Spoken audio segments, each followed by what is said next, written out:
But at least ఒక్క వారం రోజులన్నా దాని గురించి మనము యథార్థంగా ప్రార్థన చేస్తున్నామా? నీ నమ్మకమే నిన్ను బ్రతికించిందని చెప్పింది. ప్రార్థన చేసుకుంటా ఉన్నా అనమాట. ఇంటికి వచ్చి 3 సంవత్సరాలు అవుతుంది. అయితే ఇక్కడ దగ్గరలో నాకు చర్చి కావాలి, దేవుడికి పని బట్టి మరి నాకు ఇక్కడ 8 నెలల నుంచి ఇప్పుడు ఎక్కుతున్నాము ప్రార్థన అని చెప్పారు. దేవుడు ఇక్కడికి నడిపించినందుకు వందనాలు చెల్లిస్తున్నాను.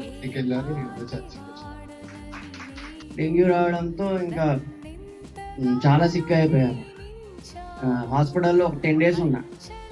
ప్రార్థన చేస్తా ఉన్నా, దేవుడు నాతో మాట్లాడుతూ ఉన్నాడు అనమాట.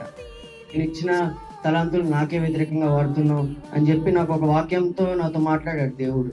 స్టార్టింగ్ ఎన్నో ఒడిదుడుకులు, ఒక వ్యక్తి తీసుకొచ్చిన మధ్యలో డ్రాప్ అయిపోయాడు. అప్పుడు మేము ఎక్కడైనా అంటే 2 పడవ మీద కాలేసిన పరిస్థితి. కానీ దేవుని పట్టుకున్నాము.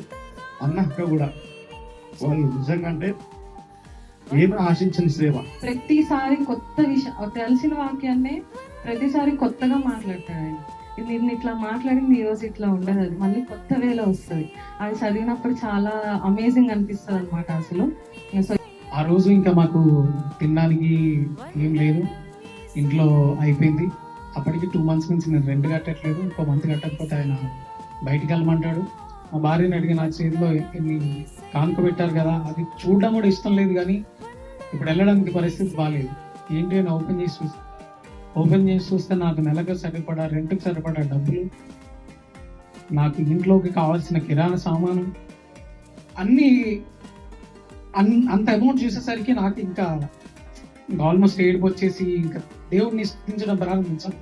ఉద్యోగం 3 days కాకముందే నాకు ఉద్యోగం వచ్చింది. ఆ తర్వాత వాట్సాప్లో షేర్ చేశాను ఆ ఉద్యోగం. చాలా జాగ్రత్తగా గమనించండి. మీ జీవితాలని దేవుని యొక్క సన్నిధిలో కట్టబడేటట్టుగా, కుటుంబాలు కట్టబడేటట్టుగా ఆలోచించండి.